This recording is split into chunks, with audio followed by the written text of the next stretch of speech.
Hello friends, क्या हाल चाल? बढ़िया सब। तो आज का वीडियो बहुत ही शानदार और बहुत ही इम्पोर्टेंट होने वाला है।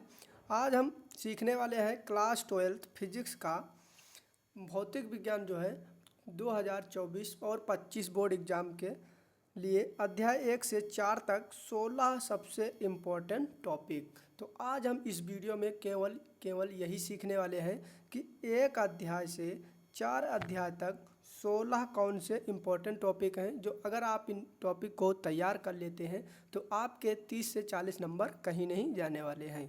तो अब वीडियो को स्टार्ट करते हैं, देखते हैं वो कौन से 16 इम्पोर्टेंट टॉपिक हैं।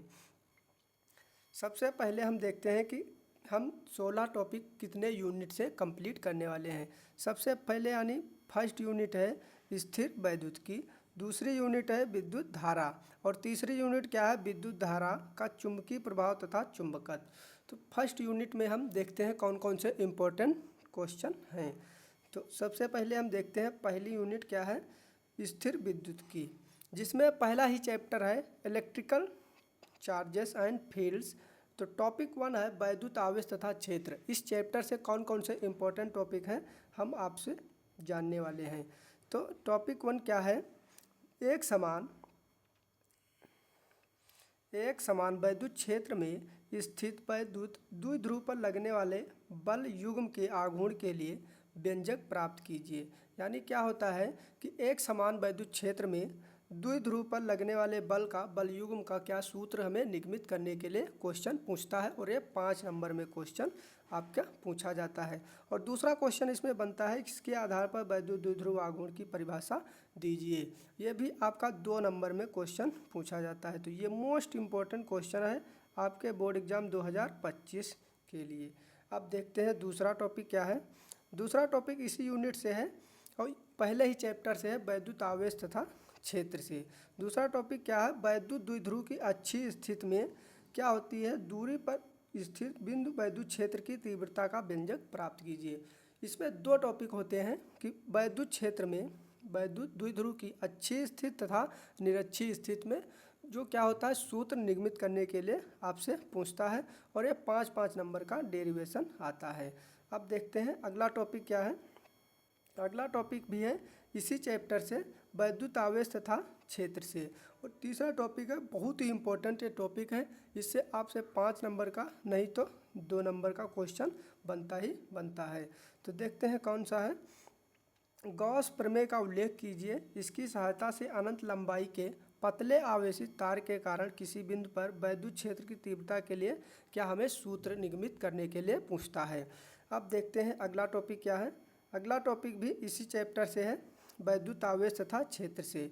टॉपिक 4 है कि स्थिर वैद्युत के गॉस के नियम को लिखिए तथा इसकी सहायता से कूलाम नियम का निगमन कीजिए। यह भी आपका इम्पोर्टेंट क्वेश्चन है और 5 नंबर में क्वेश्चन पूछा जाता है। अब देखते हैं अगला टॉपिक क्या है। अगला टॉपिक है दूसरे चैप्टर से स्थिर विद्युतिकी से यूनिट 1 से दूसरे चैप्टर से है स्थिर वैद्युत विभव तथा धारिता से।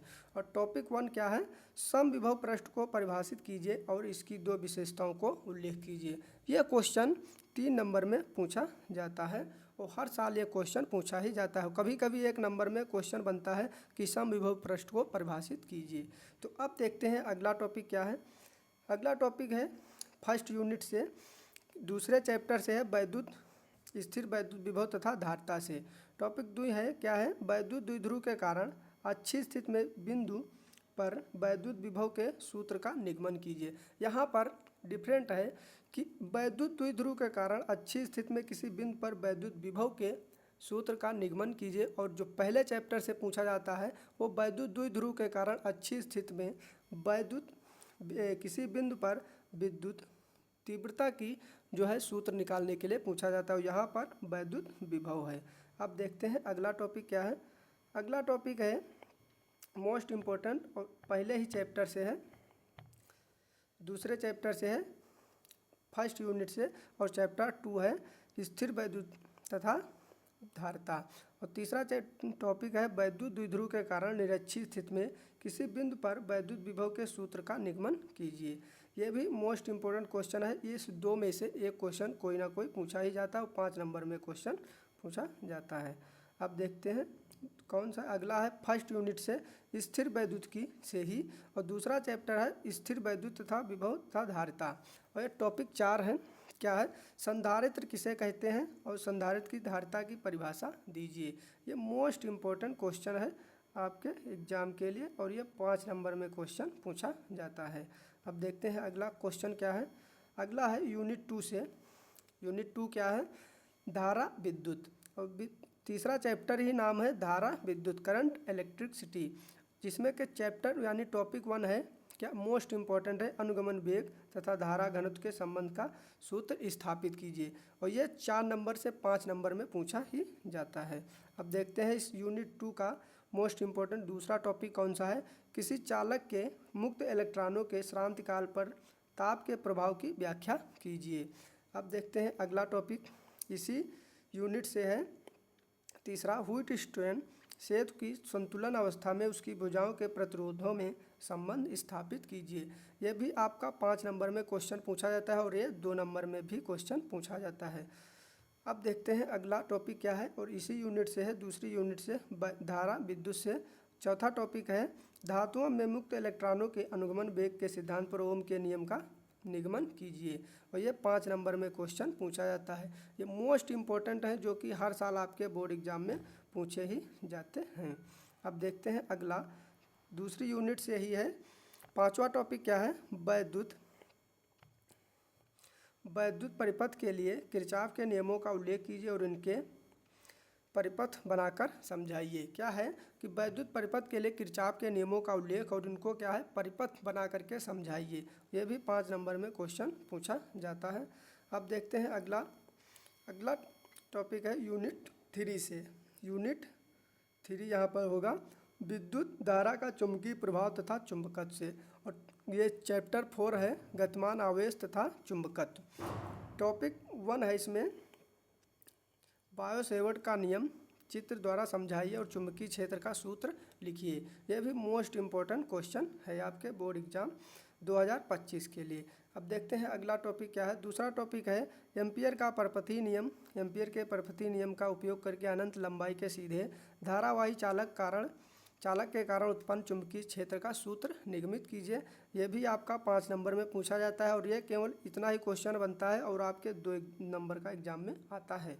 अब देखते हैं अगला टॉपिक है तीसरा, कि 2 समांतर धारावाही चालकों के बीच लगने वाले बल के लिए सूत्र स्थापित कीजिए। इसके आधार पर वैद्युत धारा के मानक एम्पियर की परिभाषा दीजिए।